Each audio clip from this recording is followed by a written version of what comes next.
إن الحمد لله نحمده ونصلي على رسوله الكريم أما بعد أعوذ بالله السميع العليم من الشيطان الرجيم بسم الله الرحمن الرحيم الشهر الحرام بالشهر الحرام والحرمات قصاص فمن اعتدى عليكم فاعتدوا عليه بمثل ما اعتدى عليكم واتقوا الله واعلموا أن الله مع المتقين وأنفقوا في سبيل الله ولا تلقوا بأيديكم إلى التهلكة وأحسنوا إن الله يحب المحسنين۔ حضرات محترم، اہل ایمان کو جنگ کے بھی اللہ رب العزت آداب بتا رہے ہیں، کیونکہ عمومی طور پہ دنیا میں یہ اصول رہا ہے محبت اور جنگ میں سب کچھ جائز ہوتا ہے، لیکن اسلام ان دونوں باتوں میں انسان کو اعتدال میں رکھتا ہے کہ نہ جنگ کے اندر اپنی مرضی، نہ محبت کے اندر انسان اخلاق و کردار سے ہی گر جائے۔ یہاں جو آیت آج آپ کے سامنے تلاوت کی ہے، اس میں اللہ رب العزت اہل ایمان کو یہ بات بتلا رہے ہیں، کیونکہ یہ بات یاد رکھیں، اسلام نے ناجائز کسی کے ساتھ کبھی لڑائی نہیں کی، ہمیشہ مدافعت کی ہے۔ جب دوسرا زیادتی کرتا ہے تو اس کا جواب دینا لازم ہو جاتا ہے۔ تو اللہ رب العزت نے جو مہینے بنائے ہیں، ان میں 4 مہینے حرمت والے ہیں۔ آگے سورۃ توبہ میں جا کے ہم یہ بات پڑھیں گے۔ اللہ فرماتے ہیں ان عدۃ الشہور عند اللہ 12 شہرا فی کتاب اللہ یوم خلق السماوات والارض۔ جس دن اللہ نے زمین و آسمان بنائے تھے، اس وقت سے لے کر آج تک مہینوں کی گنتی 12 ہے۔ منہا 4 حرم، ان میں 4 مہینے حرمت والے ہیں۔ ان مہینوں میں لڑائی کرنا حرام ہے،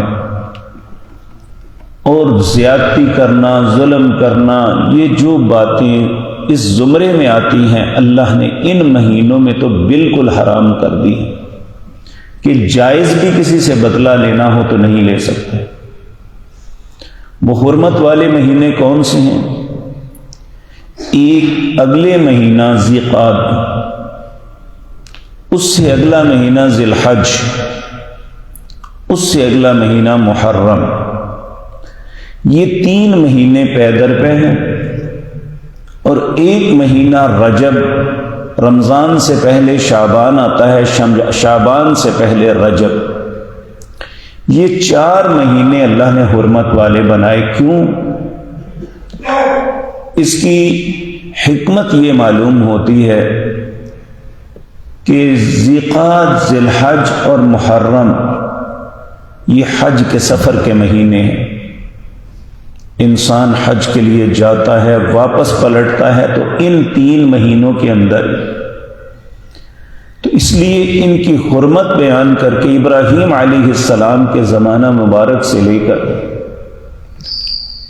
نبی کریم صلی اللہ علیہ وسلم کے دور تک، بلکہ قیامت تک ان کی حرمت تھی، اور عرب بھی اس کی حرمت کے قائل تھے ان مہینوں میں۔ اور رجب میں لوگ عمرے کے لیے نکلتے، وگرنہ عمومی طور پہ جب لوگ سفر کے لیے نکلتے، اکا دکا لوگ تو راستے میں لوٹ لیے جاتے۔ ہر آدمی لوٹ مار اپنا تصور، اپنا حق سمجھتا تھا۔ تو مشرکین مکہ دشمنی میں اتنے نیچے گر گئے، انہوں نے حرمت والے مہینوں کا بھی خیال نہ کیا، ان میں بھی مسلمانوں کو اذیت اور تکلیف دیتے ہیں۔ اب مسلمان حرمت، مہینوں کی حرمت کی وجہ سے انہیں جواب نہیں دیتے تھے، تو پھر اللہ رب العزت نے انہیں اجازت دی کہ الشہر الحرام بالشہر الحرام، حرمت والا مہینہ بدلے حرمت والے مہینے کے ہے، یعنی اگر دوسرا ان کی حرمت کی پاسداری کرتا ہے تو تم بھی کرو۔ والحرمات قصاص، اور اللہ کی حرمات جو ہیں یہ عدلے کا بدلہ ہے، اگر کوئی کرے تو تم بھی کرو، اگر کوئی نہیں کرتا فمن اعتدى علیکم، اگر کوئی ان مہینوں کے اندر تم پہ زیادتی کرتا ہے تو پھر یہ نہیں چپ کر کے مار کھانی ہے۔ فاعتدوا علیہ بمثل ما اعتدى علیکم، پھر تم بھی ان کا جواب اسی طرح اتنا دو جتنا انہوں نے تمہارے ساتھ کیا ہے، زیادتی نہیں کرنی۔ واتقوا اللہ، اللہ سے ڈرو۔ وَاعْلَمُوا أَنَّ اللَّهَ مَعَ الْمُتَّقِينَ، جان لو کہ اللہ متقین کا ساتھی ہے، اور تقوی والے کبھی کسی پہ زیادتی نہیں کرتے۔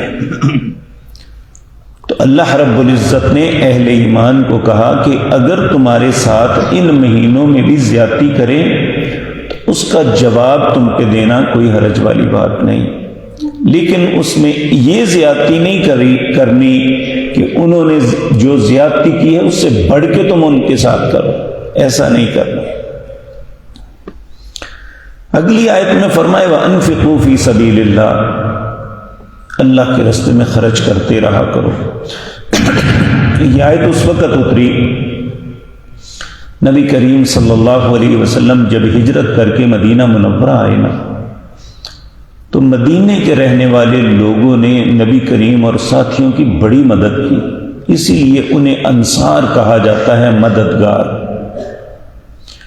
جب یہ مختلف کلیش ہوئے، جنگ بدر ہوئی، احد ہوئی، احزاب ہوئی، تو اللہ نے بہت سا مال مسلمانوں کو عطا کیا۔ اب انصار بیٹھ کے اپنی مجلس میں ایک دفعہ انہوں نے کہا کہ پہلے تو مسلمانوں کے پاس کچھ نہیں تھا، ہم اپنا مال خرچ کرتے رہے، اب اپنا مال بچاؤ، اب چونکہ فراوانی ہے تو ہمیں خرچ کرنے کی ضرورت نہیں۔ یہ آپس میں پلاننگ بنائی بیٹھ کے کہ اب تم اپنی جو جمع پونجی ہے اسے محفوظ کرو، اسے خرچ نہ کرو۔ اللہ رب العزت جو دلوں کے حالات کو جانتا ہے، اللہ نے یہ آیتیں اتار دی کہ یہ کبھی نہ سوچنا کہ خرچ نہیں کرنا۔ اللہ کو رب العزت کو محبوب بات یہ ہے کہ انسان اپنی بہترین چیز اللہ کے راستے میں خرچ کرے، اللہ رب العزت کے کلمے کو بلند کرنے کے لیے خرچ کرے۔ تو اللہ نے فرمایا وَأَنفِقُوا فِي سَبِيلِ اللَّهِ، اللہ کے راستے میں ضرور خرچ کرو، اسے روکنا نہ۔ وَلَا تُلْقُوا بِأَيْدِيكُمْ إِلَى التَّهْلُكَةِ، یہ اپنے ہاتھوں کو ہلاکت میں نہ ڈالنا، یعنی مال کو روک لینا، اللہ کے راستے میں دینا نہ، یہ اپنے آپ کو اپنے ہاتھوں کو ہلاکت میں ڈالنا ہے۔ ایک معنی ائمہ مفسرین نے اس کا یہ بھی کیا ہے کہ مال کو ضائع نہیں کرنا، اللہ کے راستے میں خرچ کرنا۔ جس طرح کہ انسان مختلف علل تللوں میں اپنا مال اڑاتا ہے، یہ حقیقتاً بے شک مال اس کا ہے، لیکن فضول چیزوں میں اپنے مال کو ضائع کرنا اپنے آپ کو ہلاکت میں ڈالنا ہے۔ یہاں میں عرض کر دوں، اس آیت کو عمومی طور پہ عرب کے اندر بڑے بڑے ورڈنگ بورڈ لگے ہوتے ہیں۔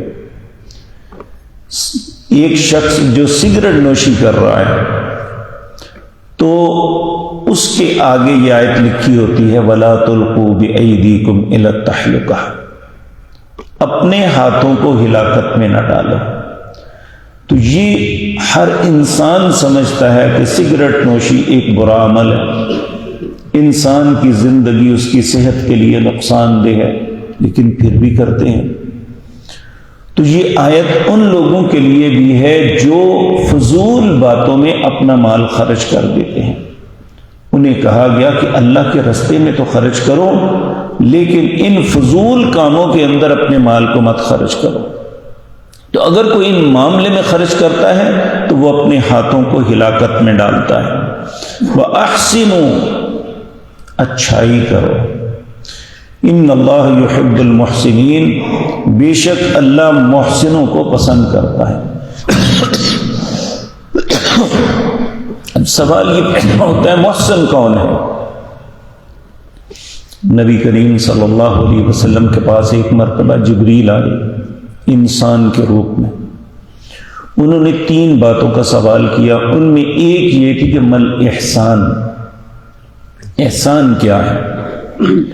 ایک ہوتا ہے نیکی یا فریضہ، وہ تو انسان پہ لازم ہے، اس نے خرچ کرنا ہی کرنا ہے، لیکن نیکی کے کام کو خوش دلی سے کرنا، اس کا نام احسان ہے۔ کہ انسان یہ نہ سمجھے کہ میرے اوپر چونکہ لازم ہے اس لیے میں دینا ہے، اگر نہ دوں گا تو اللہ کے ہاں پکڑا جاؤں گا، تو یہ ایک مجبوری کے تحت انسان کر رہا ہے۔ تو وہ ٹھیک ہے، اس میں کوئی شک نہیں کہ اللہ سے، اللہ کے عذاب یا ناراضگی سے بچ جائے گا، لیکن ایک وہ شخص جو یہ سب کچھ خوش دلی سے کرتا ہے، نماز پڑھتا ہے تو بڑی خوشی کے ساتھ اس کا دل کھل جاتا ہے کہ میں نیکی کرنے جا رہا ہوں، اللہ نے مجھے نیکی کی توفیق بخشی ہے، وہ خوش دلی سے نماز پڑھتا ہے، خوش دلی سے روزہ رکھتا ہے، خوش دلی سے اللہ کے راستے میں خرچ کرتا ہے، یہ محسن انسان ہے۔ تو اللہ رب العزت فرماتے ہیں ان اللہ یحب المحسنین، اللہ جو محسن ہیں، جو ہر نیک کام کو خوش دلی سے کرتے ہیں، اللہ ان سے محبت کرتا ہے۔ تو اللہ ہمیں بھی محسن بنائے کہ ہم اللہ رب العزت کے جتنے بھی احکامات ہیں ان پہ خوش دلی سے عمل کریں، مجبوری سمجھ کے نہیں، خوش دلی کے ساتھ۔ تو اللہ رب العزت ہمارے دلوں میں ایسے جذبات پیدا کر دے کہ جو بھی نیکی کا کام ہو ہم خوش دلی سے کریں، تاکہ محسنین میں شامل ہو کے اللہ کی محبت کے حقدار بن جائیں۔ اقول قولی ھذا واستغفر اللہ۔